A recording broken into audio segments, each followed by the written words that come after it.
아, 인류 역사에서 항상 극한 상황에 처해질 때마다 항상 최선의 시나리오와 최악의 시나리오가 존재를 했습니다.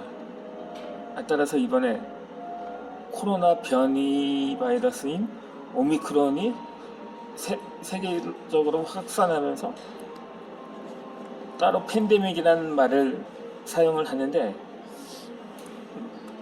제가 이전에 오미크론에 대한 가상도 아니 시나리오도 라기보다는 아직은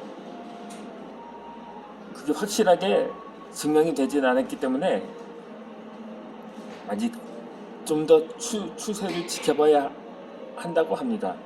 따라서 그런데 참 오미크론이 누적 확진자가 4만 명이 넘었는데, 그런데 영국은 연일 하루 확진자가 역대 최다를 기록하고 있습니다. 거의 10만 명대에 육박을 하고 있는데, 그런데 이 영국에서 최초로 코로나 백신을 맞은 지가 1년이 지났거든요. 작년 12월 9일에 처음 접종이 시작되었으니까 이제 12월 말로 접어들었기 때문에 1년이 이제 지난 거죠. 그래서 사실상 3차 부스터 샷까지 추가 접종을 시작을 한 지도 꽤 되었거든요.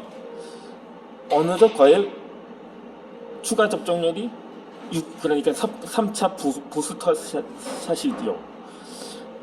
접종률이 거의 60%에 육박한 59% 접종률을 기록했다고 합니다.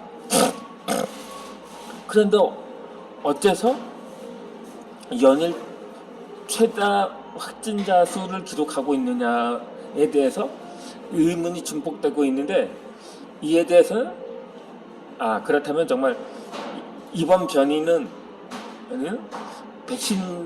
백신도 소용이 없다는 사실이라고 판단을 하는 측도 있는 반면에, 영국은 이제 백신 접종한 지가 1년이 지났기 때문에 뭐 효과가 아무리 길어야 6개월이라고 하면, 그러니까 1년이니까 6개월 2차까지 접종을 했다고 해도 이제 완전히 효과가 떨어졌기 때문에 확진자가 증가할 수밖에 없지 않느냐는 조심스러운 견해도 있습니다.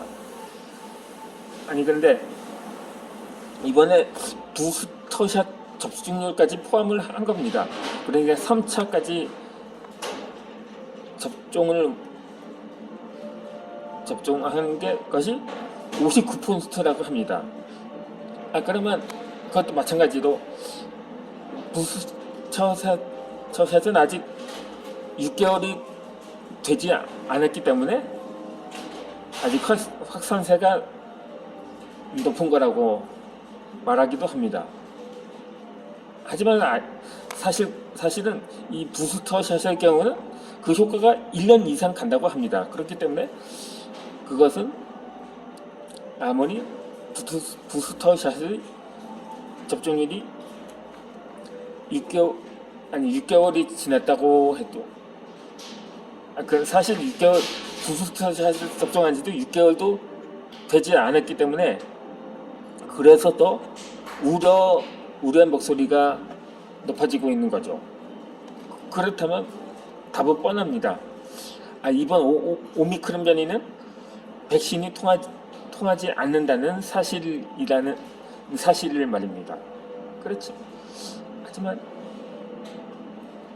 그렇다면 뭐 어쩔 수가 없는 거죠. 제가 이전 영상에서 그래도 치명률은 거의 미미하다고, 백신이 안 통하는 대신에 그냥 기존의 감기 수준이라고 평가를 하기도 하고, 그래서 아니면 최악의 경우, 그냥 델타처럼 전파력은 빠르지만 치명률도 여전하지만 그나마 기존의 백신은 통하는 경우도 있는 반면에, 이번 오미크론의 경우는 뭐 델타와 별 차이 없다. 오미크론도 또 치명적이다고 보는 반면에 기존의 백신도 통한다면 그것도 그나마 안심은 될 수가 있죠.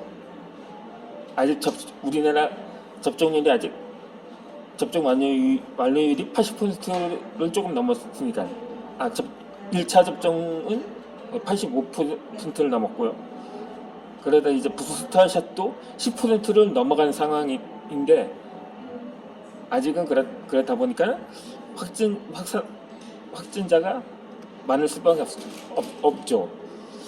그래 뭐 제대로 준비도 안 한 상태에서 위드 코로나를 시행하다 보니까는 사실상 그래도 어느 정도 부분 방역은 시행을 했거든요. 마스크도 계속 착용을 했고 그러다 보니까 그렇다면 이거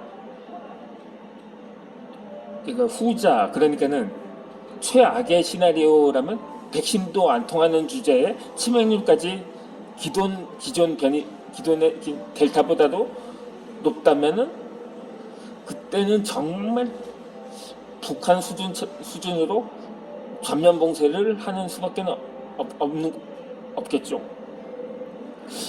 그런데 지금 얼마 전에 일간 신문을 보았는데 김여정이 간만에 공개 석상의 모습을 드러낸 그 화면이 공개가 되었는데 아니지 신문이니까 장면이죠. 사진이 공개되었는데 대부분의 관리들이 마스크를 쓰지 않았더라고요.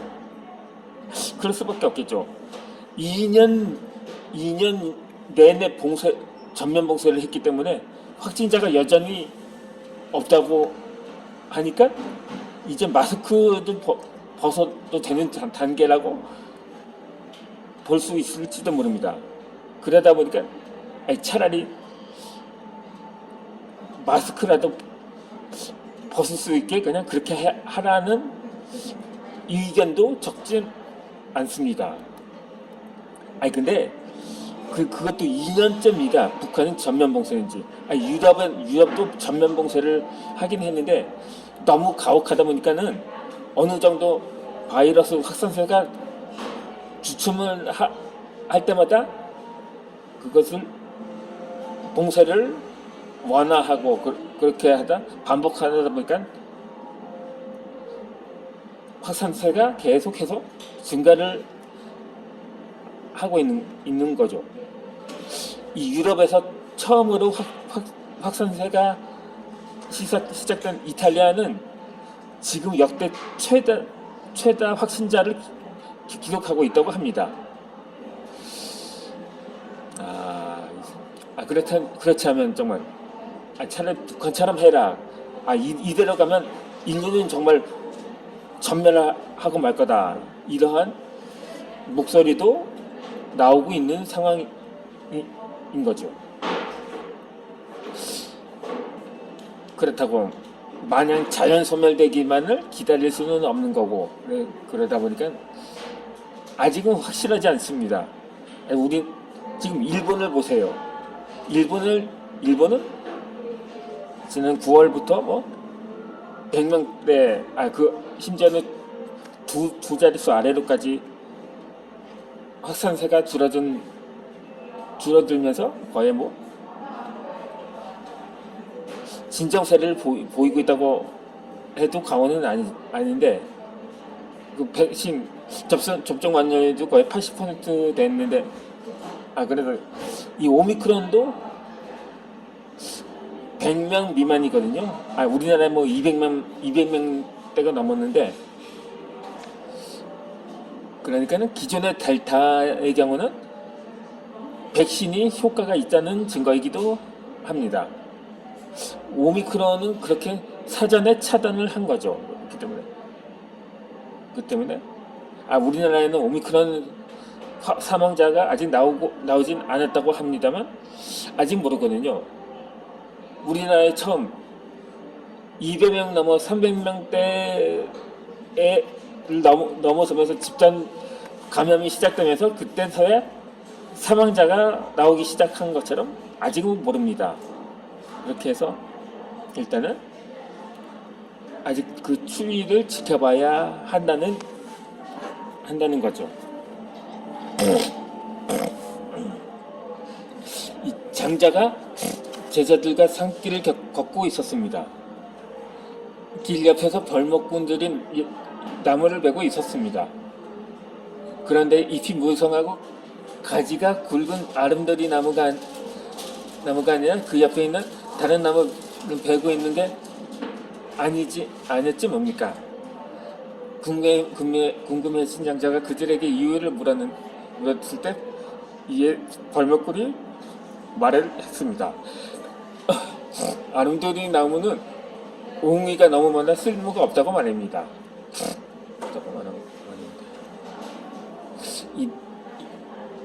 이때 날이 저물어 장자 일행은 산 아래에 있는 친구 집을 찾았습니다. 친구는 오랜만에 찾아온 장자에게 집에서 기르는 거위를 대접하려고 했습니다. 하인이 주인에게 물었습니다. 울 수 있는 거위와 울지 못하는 거위 가운데 어느 걸 잡아야 할까요? 라고 말했더니 장자는 마음속으로 생각을 했습니다.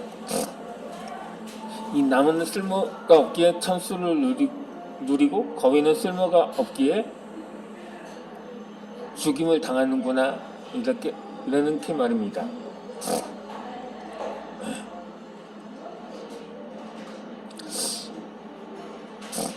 뭐 물론 거위도 쓸모가 있겠죠.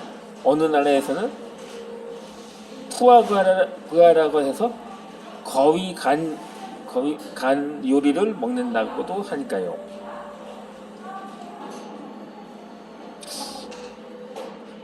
캐나다 로키스먼의 풀무 한계선에는 무릎 꿇은 나무가 있다고 합니다.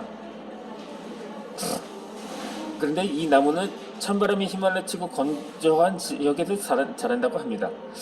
줄기가 곧지 못하고 뒤틀린 잣은 목절에도 쓰이지 못하고 합니다. 사실상 거의 쓸모없는 나무라고 볼 수가 있겠죠.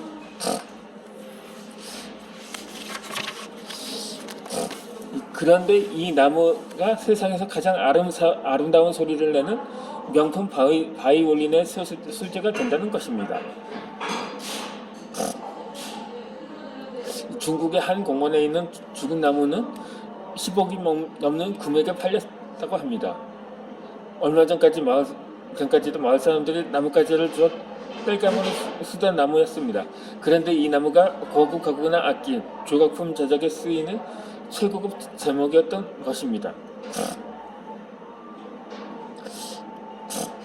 무용지물은 쓸모없는 물건이나 사람을 가리킵니다. 그리고 무용지물은 쓸모없어 보이는 것은 오히려 큰 구실을 한다는 뜻입니다. 한마디로 쓸모없으면 쓸모있음인 것이죠. 놀라운 역설이고 긍정의 철학인 것입니다. 이 우리말에 구분나무가 선산을 지킨다는 속담이 있습니다. 세상에 쓸모없는 존재는 없습니다. 존재하는 모든 건 쓸모가 있습니다. 단지 쓸모를 모르고 쓸 줄 모르는 것뿐입니다. 그러니 쓸모없음을 탓할 게 아니라 쓸모를 모르는 나 자신을 탓해야 될 것입니다. 그러므로 기존의 오미크론 백신이 화이자나 모더나가 통하지 않는다면 이 기존의 독감 백신을 만약에 그냥 단순 감기 수준이라면 말입니다. 그렇게 활용할 필요가 있지 않을까 합니다.